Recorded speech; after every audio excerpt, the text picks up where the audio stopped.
I have a particular interest in addressing that issue. When I called for Nigeria to become a nuclear power, one, if not the major argument that was rolled out by my colleagues from the university at that time was, what? Nigeria that cannot supply power to its people, Nigeria that does not have constant power supplies. I'm now advocating this. How would there be power that will be supplied? To the nuclear facilities? Where would they get this from? Where would they get that from? And, the reply I gave was, I've traveled, all over the world.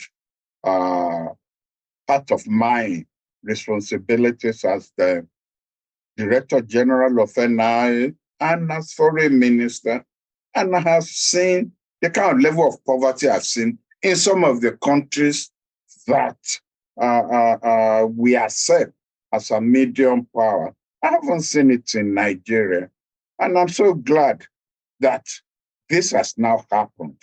Of course, I haven't had a whimper from our scholars in the universities about the,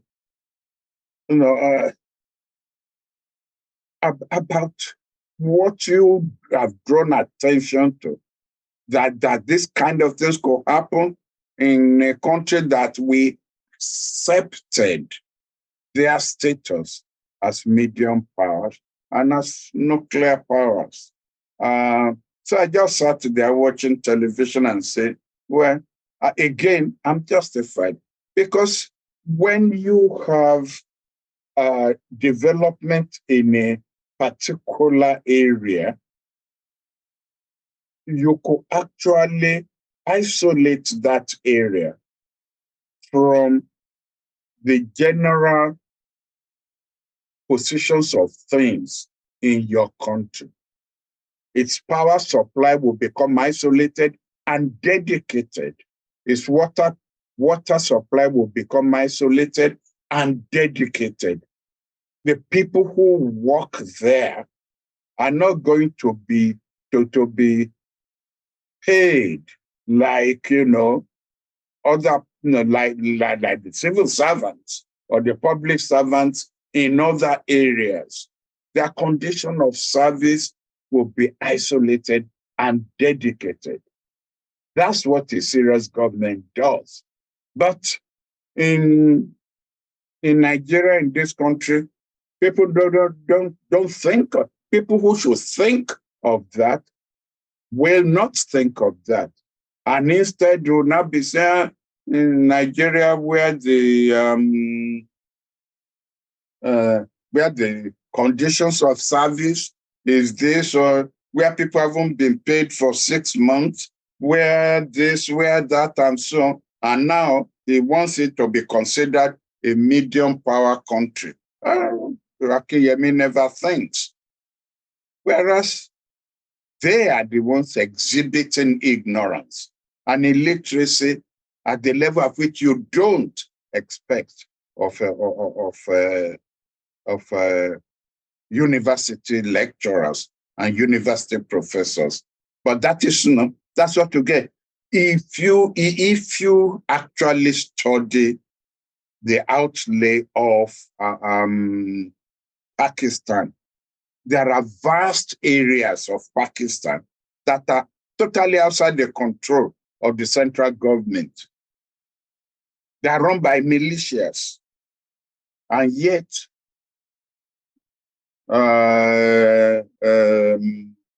Pakistan is a nuclear power, and it's a medium power in the world. So, I have just come to the conclusion that for other reasons, we Nigerians have no confidence in our country. Because the reason Nigeria is where it is because those who are supposed to run Nigeria are busy stealing the Commonwealth, the resources of Nigeria. They have, and see, the Western countries know because all that money that flows out of Nigeria is in their banks. It's dedicated to buying, estate development and what have you. They are not in Nigeria. So it's not that the resources are not there, but simply because the resources are mismanaged by those who have no business being in government.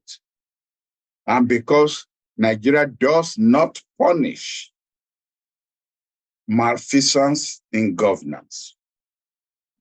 Big men don't go to jail for stealing in Nigeria. It's your poor vulcanizer, your poor bus conductor, who steals 5,000, who goes to jail. So, but I'm happy.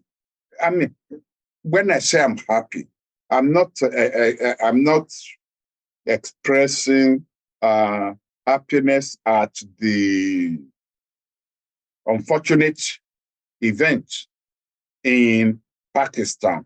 No, but I'm just saying that I'm happy this is happening so that hopefully our scholars and our analysts will actually go into comparative analysis when they are weighing Nigeria and not go into this absolutes. Oh, no, Nigeria cannot do this, and Nigeria cannot do that. Nigeria can do all those things, provided we stop stealing the Commonwealth, provided we insulate Nigerian wealth from exploitation by others.